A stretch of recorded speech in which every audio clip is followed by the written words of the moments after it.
अदेंगुणा, अदेंगुणा में समास का एक उदाहरण आपको समझा रहे हैं। महर्षि शब्द है महाश्चासो ऋषि,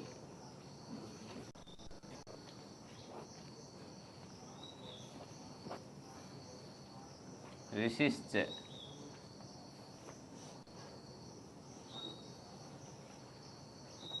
महत् शब्द और ऋषि दो शब्द हैं, दो शब्दों का एक शब्द बना दिया महर्षि।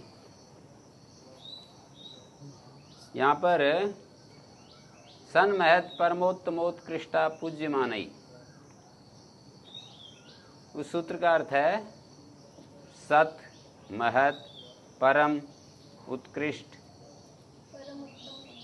परमोत्तमोत्कृष्टा, उत्तम और उत्कृष्ट, इन शब्दों का पूज्यमानई, समर्थई, सुबंतई सह समासो भवति।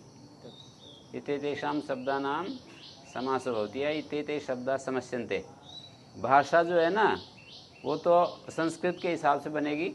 परमोत्तमोत्कृष्टा सन महत्, सन मानी सत, सत महत् परम उत्तम उत्कृष्ट इत्येते शब्दा पूज्यमान वाची भी समर्थई सुबंतई सह समस्यन्ते या इत्येतेषां शब्दानां पूज्यमान वाची भी शब्दई सह समासो भवति। दो तरह से वाक्य बनाया ना मैंने। जैसे अदेंगुणा का भी दो तरह से, अकार एकार एकार उकाराणाम गुण इतेसा संज्ञा भवति या अकार एकार उकाराः गुण संज्ञका भवन्ति। हैं? एकार उकार अकार एकार उकाराः गुण संज्ञकाः स्युः, गुण संज्ञका भवन्ति, भवन्ति क्रिया या स्यात् स्यातां स्युः, अकार एकार उकारा गुण संज्ञका स्युः। भवंती और स्यात् के ऊपर वो डॉक्टर कमलेश जी का व्याख्यान हुआ था ना, कहाँ तो भवती और कहाँ स्यात् बोलते हैं। शब्दों का नित्य पक्ष होता है, उसमें तो हम अर्थ करते हैं, और एक जब हम प्रकृति प्रत्यय की विभाग कल्पना के द्वारा कर रहे होते हैं तो उसमें हम ऐसा अर्थ करते हैं, ये हो जाए, इसके स्थान में ये हो जाए। शब्द जो है बने बनाए हैं और उनमें जब निर्देश करते हैं कि ऐसा होता है, हैं? ऐसा यहाँ पर होता है, और मतलब शब्दों को हम बना रहे हैं व्याकरण के द्वारा, तो फिर हम कहेंगे कि ऐसा होवे। होता है और होवे में अंतर है ना। एक तो चीज़ जैसे वैज्ञानिक जो नियम करते हैं, नियम बताते हैं, वो नियमों का निर्माण कर रहे हैं या केवल बता रहे हैं? केवल बता रहे हैं ना। जैसे हाइड्रोजन ऑक्सीजन मिलने से पानी बन जाता है, पानी हो जाता है। सूर्य जो है, सूर्य के पृथ्वी चक्कर लगा रही है, तो सूर्य के पृथ्वी चक्कर लगा रही है तो उनके कहने से थोड़ी लगा रही है, लगा रही है और उसको वो बता रहे हैं। यहाँ पर देखो, सत महत् परम उत्तम उत्कृष्ट, ये शब्द समास को प्राप्त होते हैं। इसको हम किस रूप में समझें? ये नित्य पक्ष है या कार्य पक्ष है?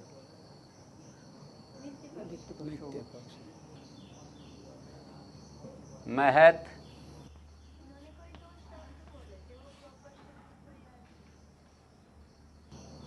सु ऋषि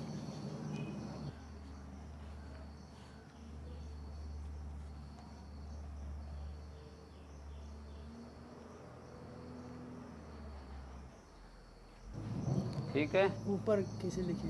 महास 400। महत् शब्द का प्रथमा में महान रूप बनता है, वही लिखा मैंने। महाश्च असौ कर्मधारय समास का विग्रह है ये। महत्सु ऋषिषु, सत महत् परम उत्तम उत्कृष्ट, ये जो शब्द गिना दिए सूत्र में, ये शब्द समास को प्राप्त हुए और वो समास तत्पुरुष ये संज्ञा को प्राप्त हो, माने उस समास की तत्पुरुष संज्ञा होती है। समर्थ सुबंत यहाँ पर आया। समर्थ क्या होता है? द्वयो शब्दयो एकस्मिन् अर्थे वृत्ति, ये तो समानाधिकरण है। समानाधिकरण सुबंत के साथ समास को प्राप्त होते हैं। समानाधिकरण और समर्थ दो शब्दों की एक अर्थ में वृत्ति समानाधिकरण होता है, और समर्थ परस्पर संबद्ध अर्थ को समर्थ कहते हैं। समर्थ जो है वो समानाधिकरण भी होते हैं, जैसे राज्या पुरुषा, ये समर्थ हैं पर समानाधिकरण नहीं है।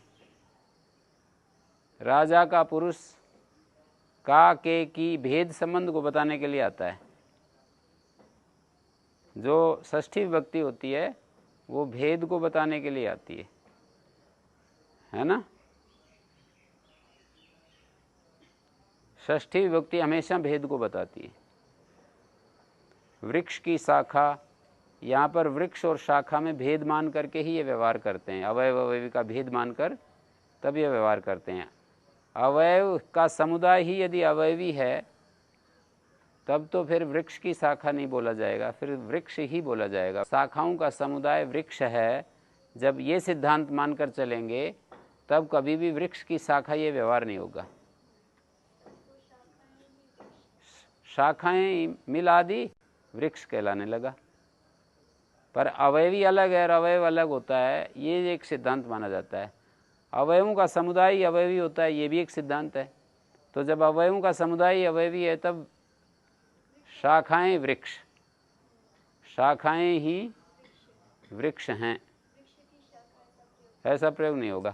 शाखाएं ये उद्देश्य होगा और वृक्ष विधेय होगा। शाखाएं जो हैं उन्हीं को वृक्ष कह देते हैं। शाखाओं का वृक्षत्व विधेय हो गया, ठीक है। और यदि अवयवी चीज़ अलग हो जाती है और अवयव अलग है तब हम कहेंगे वृक्ष की शाखा। षष्ठी भेद को बताने के लिए आती है। शरीर अलग है, आत्मा अलग है, तब कहते हैं शरीर संबंधी आत्मा, इसका आत्मा, मेरा आत्मा, मुझ शरीर से संबंध। मेरा वहाँ पर क्या है? मेरा आत्मा। मेरा जो है वहाँ पर शरीर है, और मेरे से संबंधित आत्मा, दोनों तरह से बोल देते हैं ना, मेरा आत्मा या मेरा शरीर। जब हम यूँ कहते हैं मेरा शरीर, तो वहाँ पर मैं कौन है? मैं आत्मा है और शरीर उससे अलग हो गया। और जब हम कहते हैं मेरा आत्मा, तो मैं कौन है? मैं तो शरीर है और आत्मा उसका संबंधी है। दोनों तरह से कह देते हैं, मेरा आत्मा या मेरा शरीर।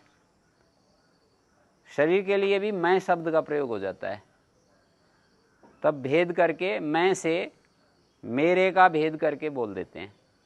अब यहाँ पर आ जाओ, ये तो समानाधिकरण समर्थ सुबंत ऐसा कहा। समानाधिकरण का मतलब दो चीज़ें एक अर्थ को कहें तो ये समानाधिकरण होता है।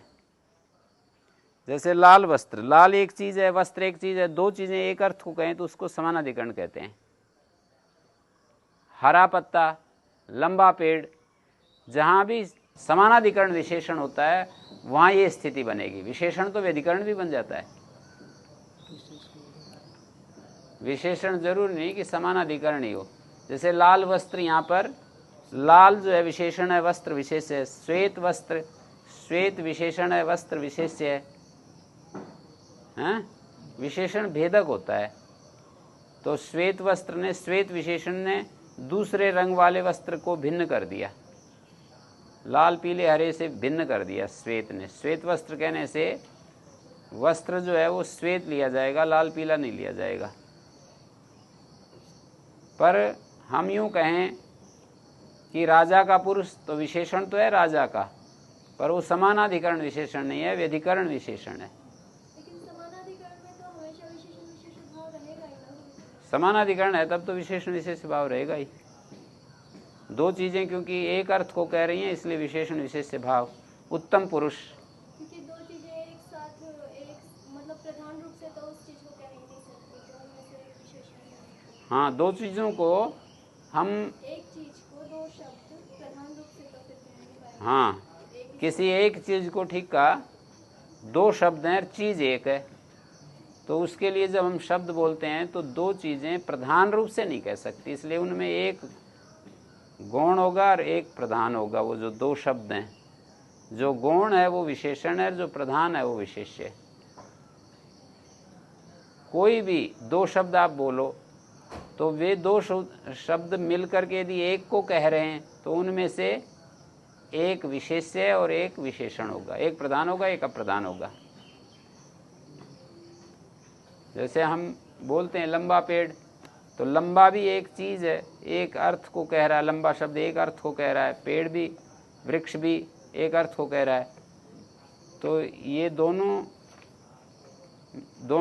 में प्रधान और गौण देखेंगे तो वृक्ष तो प्रधान होगा और लंबा जो है वो अप्रधान होगा, मतलब उसका विशेषण होगा, उसकी विशेषता बतलाएगा। विशेष हमेशा प्रधान होता है। कहीं पर बदल भी सकते हैं गुरु जी, जैसे मान लो लंबा वृक्ष है तो लंबा विशेषण या वृक्ष विशेषण ऐसा भी दूसरे स्थान पर हो जाएगा दूसरे स्थल पर। जैसे वृक्ष की लंबाई, ये विधिकरण होगा, समानाधिकरण में नहीं होगा। वो समानाधिकरण में तो विशेष्य ही प्रधान। विशेष्य को विशेषण बना दिया, पर मैंने इसको उलट करके, जो वृक्ष विशेष्य था विशेषण बन गया वृक्ष का लंबापन या वृक्ष की लंबाई। लंबा तो गुण है ना, तो गुण को, शुद्ध गुण को कहने के लिए जब आप लंबा बोलते हो तो वो गुणी में वर्तमान होकर के ही अपने बात को कहता है। गुण जो शब्द होते हैं वो किसी गुणी में वर्तमान होकर के ही अपने अर्थ को प्रकट करते हैं। जैसे आपने कहा शुक्ल वस्त्र, तो यहाँ तो शुक्ल जो है वस्त्र में वर्तमान हो गया, शुक्ल विशेषण वस्त्र विशेष, और शुक्ल वस्त्र में वर्तमान होने का मतलब शुक्ल जो है उसके साथ अभिन्न हो गया। शुक्ल का वस्त्र में वर्तमान होने का अर्थ क्या है? शुक्ल वस्त्र के साथ अभिन्न हो गया ना, शुक्ल वस्त्र के साथ। ये शुक्ल है, जो आप वस्त्र पहने हुए शुक्ल हैं, और शुक्ल जो है वस्त्र के साथ अभिन्न हो रहा है ना, जब हम कह रहे हैं शुक्ल वस्त्र। पर वस्त्र को और शुक्ल को भिन्न करके कहोगे तो कहेंगे वस्त्र का शुक्ल। अब यहाँ जो शुक्ल शब्द बोला ये विशुद्ध गुणवाची है। शुक्ल वस्त्र में जो शुक्ल शब्द है ये विशुद्ध गुणवाची नहीं है। शुक्ल जो है वस्त्र के साथ अभेदाकार होता हुआ गुणी में वर्तमान हो रहा है, शुक्ल वस्त्रवाची हो गया है, गुणवाची नहीं रहा ना। गुण का मतलब दो चीज, एक तो गुण, वस्त्र तो ये धागे हैं, और इनके अंदर रहने वाला जो शुक्ल धर्म है या रक्त धर्म है ना, ये गुण है। तो जब हम शुक्ल वस्त्र कहते हैं तो शुक्ल गुणी को कहता है, पर वस्त्र का शुक्ल कहोगे तो शुक्ल गुण को कहेगा, और गुण को कहने के लिए वस्त्र का शुक्लपन ऐसा कह देते हैं। वृक्ष का ये अप्रधान है, वृक्ष की लंबाई ये प्रधान हो गया, लंबाई। पर लंबा पेड़ कहते हैं तो लंबा गुणी वृक्ष को कह रहा है, पर जब वृक्ष की बोल दिया आपने तो लंबा पेड़ को नहीं कह रहा, गुण को कह रहा है।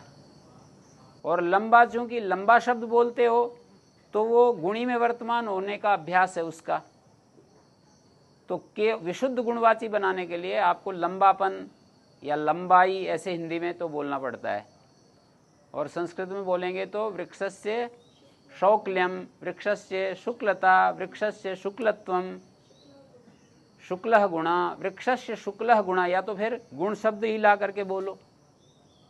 एक अकेला शुक्ल बोल दिया तो वो उसका उस शब्द का ऐसा ही नेचर है। यदि आप गुण बोलोगे भी नहीं तो भी यहाँ गुण अंडरस्टूड है, मतलब वहाँ गम्यमान है। अंडरस्टूड का मतलब गम्यमान है। वृक्ष से शुक्ल गुणा ऐसा गम्यमान है। विशेषण विशेष्य की स्थिति में क्या बोलेंगे? वृक्ष की लंबाई, वृक्ष तो विशेषण है, लंबाई विशेष्य है, उल्टा हो गया उसका। हाँ, लंबा वृक्षः तो लंब विशेषण है, वृक्ष विशेष्य है। वृक्षस्य लंबः गुणा तो लंब विशेष्य हो गया, और वृक्षस्य विशेषण हो गया। यहाँ पर इस विवक्षा में, विवक्षा जानते हैं ना, इस कहने के प्रकार में, कहने का जब ये प्रकार होगा कि वृक्ष की लंबाई को देखो, तो जब मैंने ये बोला वृक्ष की लंबाई को देखो, तो मैं लंबाई को प्रधान रूप से वो करना चाहता हूँ, आप लोगों के मन के सामने लाना चाहता हूँ।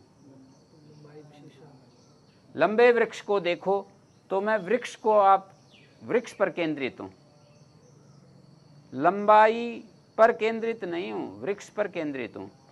पर केवल वृक्ष पर भी केंद्रित नहीं हूँ, किसी भी चीज़ के मतलब छोटे वृक्ष को देखने के लिए नहीं कह रहा हूँ, लंबे वृक्ष को देखने के लिए कह रहा हूँ।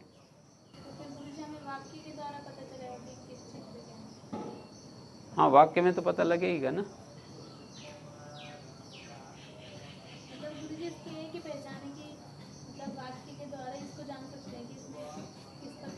प्रयोग जो है, हाँ, प्रयोग के द्वारा ही।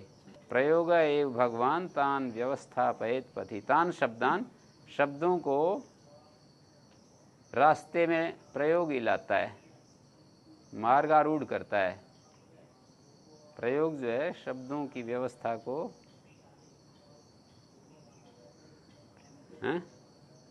प्रयोग एव भगवान तान व्यवस्थापयेत पथि। तान माने उन शब्दों को।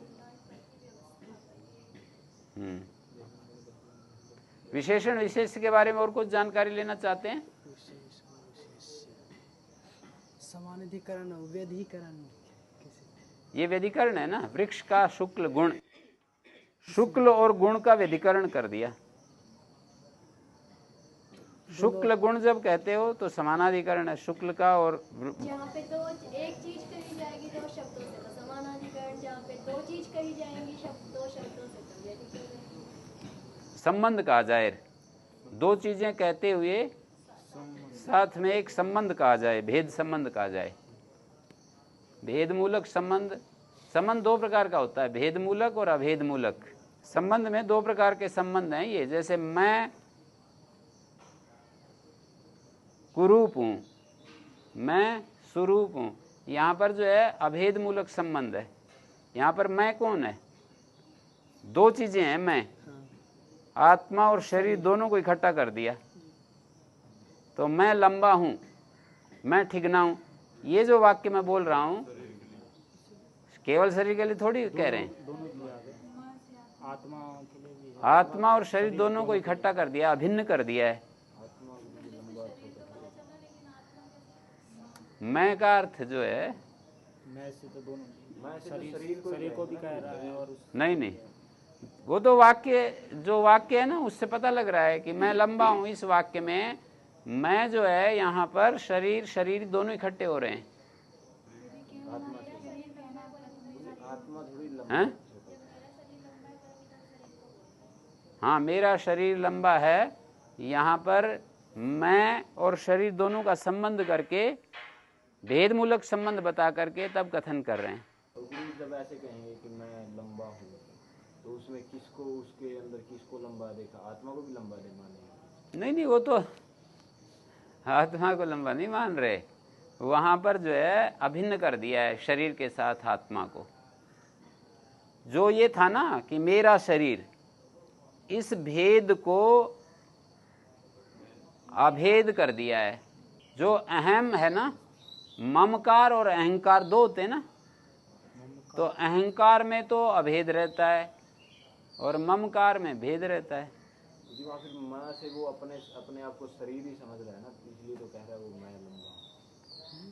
तो कौन समझ रहा है, वो समझने वाला कौन है? शरीर समझ रहा है अपने आप को लंबा, हैं? समझने वाला तो ज्ञानवान कोई पदार्थ है ना, तो जो ज्ञानवान पदार्थ है वो दूसरे जड़ पदार्थ के साथ, प्रकाशक जो है प्रकाश के साथ एक हो गया है, ज्ञाता जो है ज्ञेय के साथ एक हो गया है, दृष्टा दृश्य के साथ एक हो गया है। एक हो रहा ही तो अभेद संबंध है। अभेद होता है कहाँ है, जहाँ दो चीजें हों और अभिन्न हो जाएं। जैसे ये अभेद ही तो है रक्त वस्त्र, दो चीजें, रक्त एक गुण है, वस्त्र एक पदार्थ है, दोनों का अभेद हो गया, दोनों एक जी हो गई। जैसे घी और दूध को मिला देर एक जी हो जाए, तो ऐसे समझो कि एक जी हो गया ये। यहाँ पर जो हम बोलते हैं अभेद जब बताते हैं, मैं लंबा हूँ जो बोल रहा है, मैं शब्द जो बोल रहा है वो तो मैं और मेरे का अभेद करके ही तो बोल रहा है। मैं मेरे का अभेद करके बोल रहे हैं ना। शारीरिक लंबा से पता लगता है कि हम मैं मेरे का अभेद कर दिया है, क्योंकि आत्मा दूसरी व्याख्या से हम समझेंगे कि आत्मा तो लंबा छोटा होता नहीं, फिर भी कह रहे हैं, इसका मतलब लक्षणा हो गई है, यहाँ पर आरोप हो गया है। इसका मतलब ये है, शरीर लंबा होता है, मैं लंबा नहीं होता। हाँ शरीर लंबा होता है, मैं लंबा होता नहीं है। मैं मानी तो आत्मा होता है और मैं लंबा होता नहीं है। इसका मतलब ये है कि आरोप कर दिया। किसका किस पर आरोप? लंबाई को आरोप करके कह रहे हैं ना आत्मा पे कि आत्मा लंबा है शरीर के माध्यम से। आरोप तो गुणों का ही होता है। जैसे सिंह मानव का, तो सिंहत्व का आरोप कर दिया मानव में। मानव में, मानव बच्चा अलग चीज है, सिंह अलग चीज है, दोनों एक हो नहीं सकते। फिर शेर का मानव के ऊपर आरोप कर दिया। आरोप्यमान शेर है, शेर का जो पराक्रम है, जो उसकी वीरता है, पराक्रम है, उसकी जो तेजस्विता है, वो बालक के ऊपर आरोपित कर दी। जाति का आरोप तो ही नहीं सकता। सिंह जाति का आरोप। सिंह जाति अलग चीज है और मानव जाति अलग चीज है। दो जाति, एक जाति का दूसरी जाति पर आरोप नहीं, गुण का आरोप होगा ना। भले ही हम द्रव्य को पकड़े फिर भी गुण का ही आरोप होगा। तो इसी तरह से शरीर अलग चीज है, आत्मा अलग चीज है। तो आत्मा में शरीर का तो आरोप हो नहीं सकता। आत्मा में शरीर का जो लंबा गुण है, उसी का आरोप कर रहे हैं। विषय और विषयी होता है ना, तो विषय हमेशा आरोप में जो है एक नियम काम करता है। आरोप में हमेशा एक नियम काम करता है। क्या क्या नियम काम करता है? एक के ऊपर दूसरे का आरोप होता है ना। तो कौन सी चीज है जिसके ऊपर दूसरी चीज आरोपित की जाती है? जो विषय होता है उसके ऊपर विषयी का आरोप करते हैं हमेशा। मतलब इसका अपवाद नहीं बता रहे हैं कि विषय के ऊपर विषयी का आरोप करते हैं। जैसे मानव विषय और सिंह विषयी है, कैसे पता लगा हमेशा विषय विषयी कैसे जाप हो रहा आरोप विषय और आरोप्यमान विषयी। है? आरोप को भी समझाइए। आरोप का जो क्षेत्र है वो विषय है और विषय वाले को विषयी कहते हैं। उपमान उपमेय से भी समझ सकते हो आप। एक उपमान होता है, एक उपमेय होता है, जो जिसकी तुलना की जाती है। सिंह जैसा मानवक है, तो उपमान का उपमेय पर आरोप होता है। उत्कृष्ट गुण का हीन गुण के ऊपर आरोप होता है। जैसे मैं उत्कृष्ट है वैसे तो, पर शरीर हीन है। कारण और कार्य में भी आरोप एक तो सादृश्य के लेकर के आरोप होता है और एक कारण कार्य को लेकर भी आरोप होता है। जैसे हम बोलते हैं कि अन्न जो है वो प्राण है, अन्नम वही प्राणा। तो अन्न जो है वो प्राण के कारण है, प्राण नहीं है। प्राण अलग चीज है, अन्न अलग चीज है। फिर दो चीजें एक साथ कही जा रही हैं। तो अन्न प्राण के कारण है। तो यहाँ पर कारण के ऊपर कार्य का आरोप कर दिया। मुझे आरोप शब्द का मतलब आरोप का मतलब अतस्मिन से, जो चीज नहीं है उसके ऊपर दूसरी चीज रख देना है। हाँ वो भी है ना, जैसे इसने मेरे ऊपर आरोप लगा दिया। मैं तो ऐसा नहीं था, इसने मेरे ऊपर ये चीज ऊपर रख दी, थोप दी। उपमेय के ऊपर उपमान का आरोप, आरोप विषय पर आरोप्यमान का आरोप, और विषय पर विषयी का आरोप, उद्देश्य के ऊपर विधेय का आरोप। जैसे सिंह विधेय है, उसका मानव उद्देश्य है।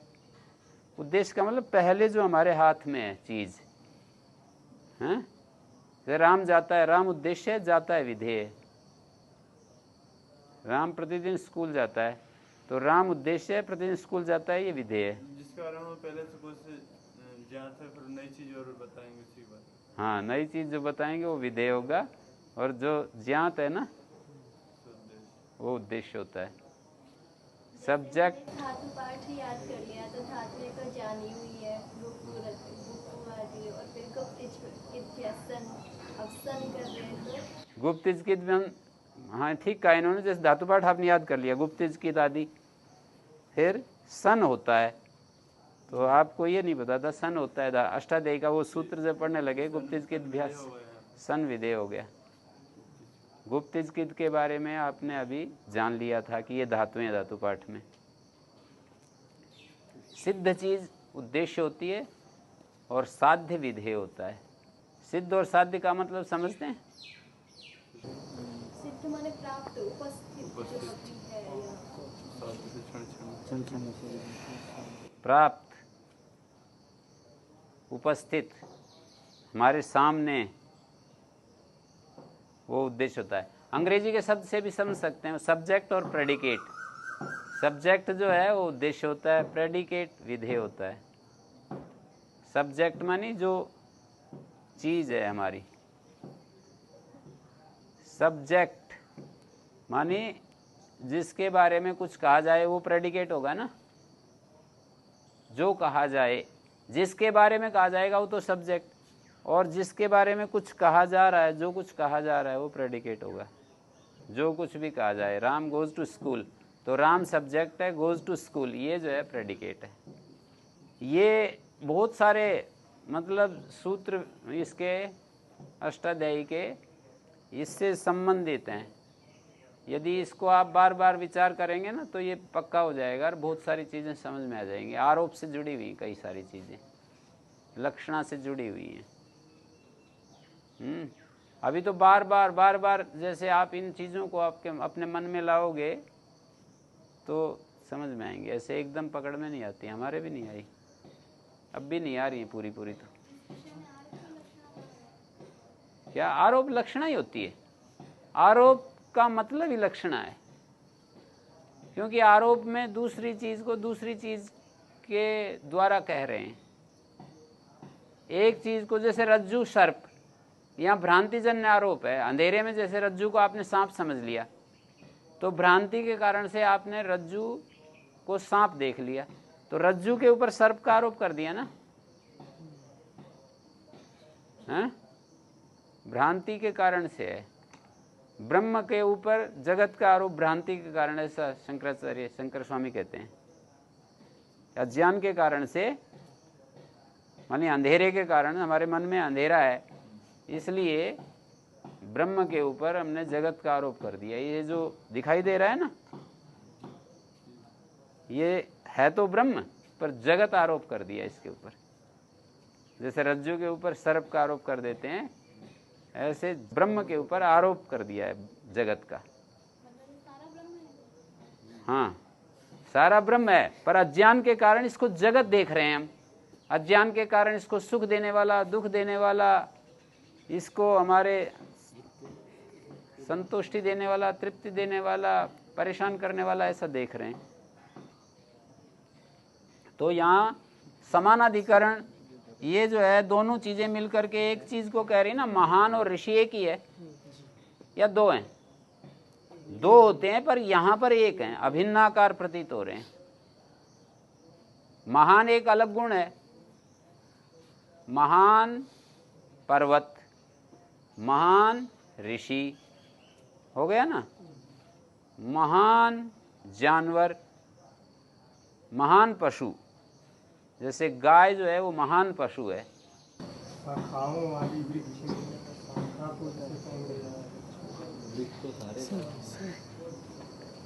शाखा और वृक्ष, मैंने कहा जब ये एक प्रिंसिपल है, सिद्धांत है कि वृक्ष, ये जो टहनियां है ना जितनी दिखाई दे रही हैं, पेड़ की तरफ देख करके हम देखते हैं कि इनका समुदाय ही वृक्ष है, कोई अलग चीज नहीं है। पर एक दूसरा प्रिंसिपल है, नहीं, जैसे गाड़ी के कल पुर्जे इकट्ठे कर दिए तो यही गाड़ी है, गाड़ी कोई अलग चीज नहीं। पर एक प्रिंसिपल के अनुसार गाड़ी के जितने भी कल पुर्जे हैं ना, उनको जब असेंबल करते हैं तो एक नई चीज पैदा होती है गाड़ी नाम की। तो फिर वहां पर गाड़ी का पुर्जा ऐसा कहा जाएगा। यहाँ पर वृक्ष की शाखा, वृक्ष की शाखा में तो वृक्ष जो है एक नई चीज पैदा होगी शाखाओं से मिलकर, और फिर अलग से उसको उसकी एक शाखा अलग से बताई जा रही है। और विषय विषयी का जो ये विषय विषयी का जो कथन है ये वहां जुड़ेगा जहां पर मतलब हमें आरोप और आरोप्यमान, आरोप विषय आरोप्यमान या उपमान उपमेय या कारणकारी आदि जहाँ देखते हैं ना, जहाँ पे अवयवों का समुदाय ही अवयवी है वहाँ भी घट जाएगा। अवयवों का समुदाय ही अवयवी है, वहाँ पर हमने शाखा ही वृक्ष है, हाँ तो शाखाओं में वृक्षत्व का आरोप कर दिया। शाखाओं में वृक्षत्व का आरोप कर दिया। गुरुजी, अभी आपने आरोप बताए तो इनका किस तरह प्रयोग करना है? लक्षणा को समझने के लिए।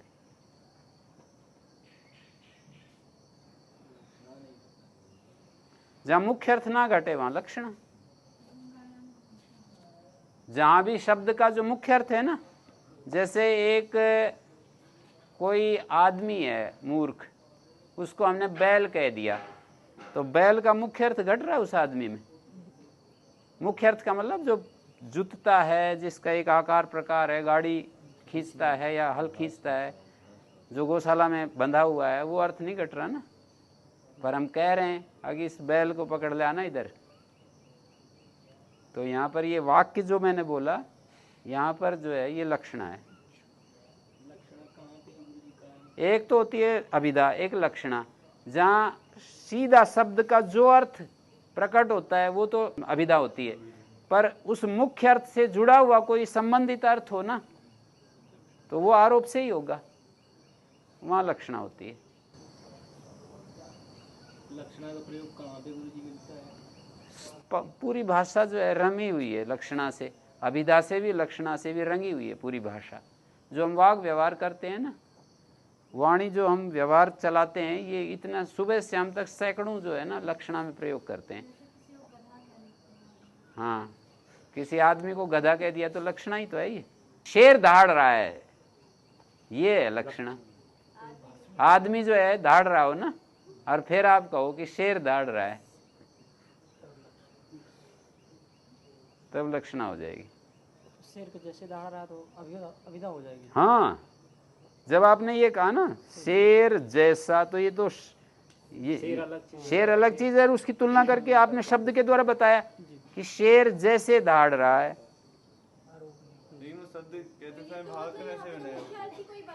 मुख्य अर्थ की बाधा नहीं ना, मुख्य अर्थ जहां बाधित हो रहा है वहां लक्षणा होती है। मुख्य अर्थ का मतलब शब्द जिस अर्थ के लिए बोला जाता है लोक में, वो अर्थ यदि ना घटे। हाँ, शब्द का जो असली अर्थ है, असली अर्थ का मतलब इस शब्द से ये अर्थ लेना चाहिए, ठीक है। लेकिन मन में तो हमारे वही रहेगा, जैसे हमने ये शब्द तो बोल दिया कि शेर दहाड़ रहा, लेकिन मन में तो ये रहेगा ना कि शेर जैसा दहाड़ रहा है। शेर जैसा दहाड़ रहा है ये तो अभिधा है, पर सुनने वाला जो है ना, सुनने वाला तो उसको लक्षणा से ही अर्थ लेगा। लक्षण और हमारे मन के लिए फिर अभिधा हो जाएगी। नहीं, हम भी उसको किसी प्रयोजन से बोल रहे हैं। यूं कहे ना शेर जैसे दहाड़ रहा है, इस वाक्य से जो अर्थ अभिव्यंजित होता है, इसका जो व्यंग्यार्थ है वो अलग जाएगा, और शेर दहाड़ रहा है इसका व्यंग्यार्थ अलग जाएगा। मतलब लक्षणा बोली जाती है किसी प्रयोजन के लिए, ऐसे नहीं बोलते। वैसे भी बोलते हैं सामान्य रूप से चलन, जैसे किसी रिक्शा को हम कह देते हैं ना, रिक्शा वाले को रिक्शा कहते हैं, ये लक्षणा ही है। पर यहाँ कोई प्रयोजन नहीं है, बिना प्रयोजन के भी लक्षणा होती है, और एक प्रयोजन को लेकर के भी लक्षणा होती है। ये रूढ़ी लक्षणा है, निरूढ़ लक्षणा बोलते हैं, और उसको जो है प्रयोजनवती लक्षणा बोलते हैं। लक्षणा का किसी उद्देश्य को लेकर प्रयोग करते हैं, उसके मूर्खत्व को अधिक बताना हो तब जो है कहेंगे कि ये गधा देखो। धातु लोप, जैसे धातु शब्द का एक देश को धातु कह दिया, तो ये लक्षणा से ही तो कहा।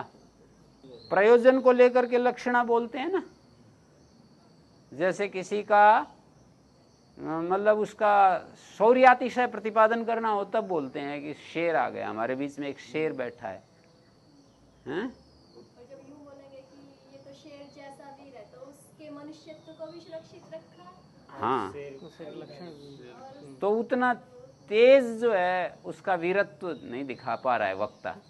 वक्ता जो बोलता है उसके मन में जो है ना, वो श्रोता तक इस बात को पहुंचाना चाहता है कि मैं इसको ऐसा बताना चाहता हूँ। शब्दों के माध्यम से ही तो हम अपनी बात कहते हैं, और सुनने वाला शब्दों के माध्यम से ही ग्रहण करता है। ऐसे भी तो कहते हैं ना गुरु जी कि ये गधे जैसा है, फिर कहते हैं गधे जैसा क्या, गधा ही है। हाँ, तो गधा ही है, यहाँ लक्षण है गधे जैसा है, अभिधा है। गधा ही है कहने से उसका जो मूर्खत्व है वो बहुत ही उसको प्रकर्षता दे दी। तो गुरु जी मूर्खत्व दिखाने के लिए कर रहे हैं यहाँ पे अविद्या लक्षणा। तो मूर्ख व्यक्ति अगर कहेंगे तो ये क्या होगा? अविद्या मतलब क्या? मूर्ख कि कहने ये से कह दें कि ये मूर्ख है। मतलब यहाँ पे किसी की तुलना तो हो नहीं रही, जैसे गधे से वहाँ पे तुलना हो रही थी, तो यहाँ पे किसी को मूर्ख बता दें, हाँ, सीधा मूर्ख ही कहते हैं, उसमें प्रयोग ना करें किसी कम होता है, उसमें भी कम होता है। ये मूर्ख है, फिर तो वो ये मूर्ख है, ये अभिधा है सीधा। पर मूर्खत्व की ये तो महामूर्ख है, इसलिए विशेषण डालना पड़ता है। अभिधा में भी तो विशेषण डालकर उसकी अतिशयता बता देते हैं ना। जैसे ऋषि के साथ महत विशेषण डाल करके उसकी अतिशयता बता दिया, ऋषि का अतिशयता बता दिया है। जैसे ऋषि को भी हम लक्षणा में बोल सकते हैं। आज हम तो हमारे बीच में एक देवता उपस्थित हैं, तो यहाँ पर लक्षणा से ऋषि के ऊपर देवत्व का आरोप कर दिया।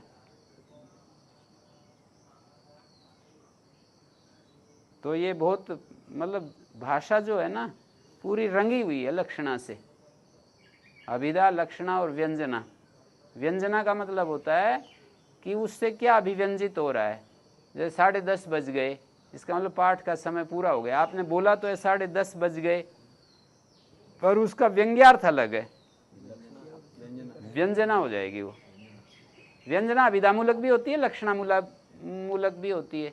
अभिधा से भी लक्षणा व्यंजना होती है। जैसे 10:30 बज गए, यहाँ लक्षणा नहीं है, 10:30 बज गए, सीधा अर्थ जो है अभिधा 10:30 बज गए। इसका जो सामान्य अर्थ है 10:30 बज गए हैं। इसका सामान्य अर्थ भी मिला, सामान्य अर्थ भी मिला और अभिव्यंजित हो रहा है कि पाठ। व्यंजना शक्ति से अभिव्यंग्य अर्थ भी मिला। हाँ, व्यंजना शक्ति, शब्द की 3 शक्तियाँ होती हैं ये, अभिधा शक्ति, लक्षणा शक्ति, व्यंजना शक्ति। तो आरोप को समझने से ना, ये आगे जब आप पढ़ोगे व्याकरण तो इसका ज़्यादा आपको महत्व पता चलेगा। शब्द की ये 3 शक्तियाँ हैं। आगे जैसे जैसे आपका गंभीर अध्ययन होगा तो सूत्र समझ में आएंगे कि ये इस तरह से ये इसका प्रयोग हो रहा है। लक्षणा में प्रयोग हो रहा है, अभिधा में प्रयोग हो रहा है। शास्त्र भी बहुत, इसलिए एक स्वतंत्र विषय है अभिधा, लक्षणा, व्यंजना। पूरा एक मतलब स्वतंत्र ये अपने आप में एक सब्जेक्ट है। शब्द शक्ति बोलते हैं इसको, शब्द शक्ति विचार, शब्द की शक्तियों पर विचार। महत को हमने ऋषि को विशेषित करने के लिए महत शब्द बोला, और दोनों अभिन्न होकर के एक चीज को कह रहे हैं। इस पूरे का नाम समास हो गया। समास को प्रातिपदिक कहते हैं। इनका सामर्थ्य भी है ना परस्पर। कैसे? समाधिकरण है, नहीं, समानाधिकरण है, ये एक अलग चीज है। और परस्पर संबद्धार्थता को सामर्थ्य कहते हैं। परस्पर एक दूसरे के साथ संबंध होना ही सामर्थ्य को बताता है। महत ऋषि के साथ जुड़ रहा है, ऋषि महत के साथ जुड़ रहा है। जैसे राज्य पुरुषा बोलते हैं तो राजा पुरुष के साथ, पुरुष राजा के साथ। सामर्थ्य भंग हो जाता है। कष्टम महत ऋषि ही अस्माकम, ऐसे कुछ भी बोलेंगे ना, जब ऋषि का संबंध तो दूसरे शब्द से कर दिया और महत का शब्द संबंध दूसरे से कर दिया, तो इनका जो है संबंध आपस में भंग कर दिया हमने। कष्टम महत वर्तते ऋषि अस्माकम, ऋषि युष्माकम अस्ति। कष्टम अस्माकम वर्तते, कष्टम अस्माकम महत ऋषि युष्माकम। मान लीजिए ऐसे बोलें तो महत और ऋषि आपस में भंग हो गया ना संबंध। समझ रहे हैं? जैसे राज्या पुरुष ऐसा है ना। अब इसको जो है हम तो ये समझ रहे राजा का पुरुष, पर हमने कहा देवदत्तो राज्य, देवदत्त जो व्यक्ति है वो राजा का है और जो पुरुष व्यक्ति है वो यज्ञदत्त का है। तो यहाँ परस्पर राज्य और पुरुष है ना, ये इनका रिलेशन खत्म हो गया ना। तो रिलेशन, परस्पर जो रिलेशन है उसी को समर्थ कहते हैं। ये तो आपस में रिलेटेड हो गए, ये रिलेटेड हो गए, इधर ये रिलेटेड हो गए, तो ये तो समर्थ हैं, ये दोनों समर्थ हैं, ये दोनों। अब ये दोनों बीच वाले समर्थ नहीं है। यहाँ पर राज देवदत्त बनेगा, इधर यज्ञदत्त पुरुष बनेगा। ये नहीं बनेगा, राज पुरुष नहीं बनेगा। इस विवक्षा में इस तरह कहने की इच्छा जब होगी तो राज पुरुष नहीं बनेगा। मान लीजिए हम यूं कहें भगिनी राज्य और पुरुषो यज्ञदत्त से, तो यज्ञदत्त पुरुष तो बन जाएगा, यज्ञदत्त का पुरुष राजा की बहन, तो राज भगिनी ये बन जाएगा, पर राज पुरुष नहीं बनेगा। ठीक है ना, ये परस्पर नहीं बनेंगे दोनों। तो यहाँ पर भी महत का पूर्व, ये वो जो समास करने वाला सूत्र में प्रथमा निर्देश देखा जाता है। सन महत परमोत्मोत्कृष्टा पूज्यमानी, पूज्यमान तो ये है, और सन महत परमोत्मोत्कृष्टा ये प्रथमा निर्दिष्ट है। प्रथमा निर्दिष्टम समास उपसर्जनम, समास सूत्र लिया है। समास सूत्र में जो प्रथमा निर्दिष्ट है उपसर्जन उपसर्जनम पूर्वम, और इनका सुबोधात प्रातिपदिक से लुक हो जाएगा। समास ये पूरा मैंने जो गोल दायरे में डाला, ये समास प्रातिपदिक है और प्रातिपदिक का अवयव है ना, ये दोनों लुक हो गया। आन महता समान अधिकरण जातीय है, एक सूत्र है उत्तर पद अधिकार में। छठे देह के तीसरा पद उत्तर पदाधिकार है। जैसे अनभीता अधिकार है ना, छठे दूसरे देह का तीसरा पद, ऐसे छठे देह का तीसरा पद उत्तर पदाधिकार है। तो उत्तर पदाधिकार में उत्तर पद है ना, ये महत को आकार आदेश होता है। समानाधिकरण उत्तर पद हो तो महत को आकार आदेश होता है। तो समानाधिकरण है, उत्तर पद है, महत को आकार आदेश कहां पर होगा? महत को आकार आदेश हलोन्त्यस्य अंतिम अल के स्थान में मह आ, अका सवर्ण अका सवर्ण दीर्घा, तो क्या बना? मह आ, महा बन गया ना। और आगे ऋषि, महाऋषि, आद गुणा, अवर्ण से उत्तर। वहां आत जो है ये आत अ का रूप है, राम का रामात होता है ना। तो अवर्ण से उत्तर अचो, रथ से पूर्व अवर्ण हो तो पूर्व पर के स्थान में गुण होता है। गुण क्या होता है? अ ए उरण रपरा, री के स्थान में अण रपर हो गया। यद्यपि आ और री के स्थान में अ आया है, फिर भी री को भी तो आया है ना। दो के स्थान में आए तो एक के नाम से भी पिता और पुत्र, माता और पिता के बेटे को केवल माता से भी नाम से पुकार देते हैं, पिता के नाम से भी।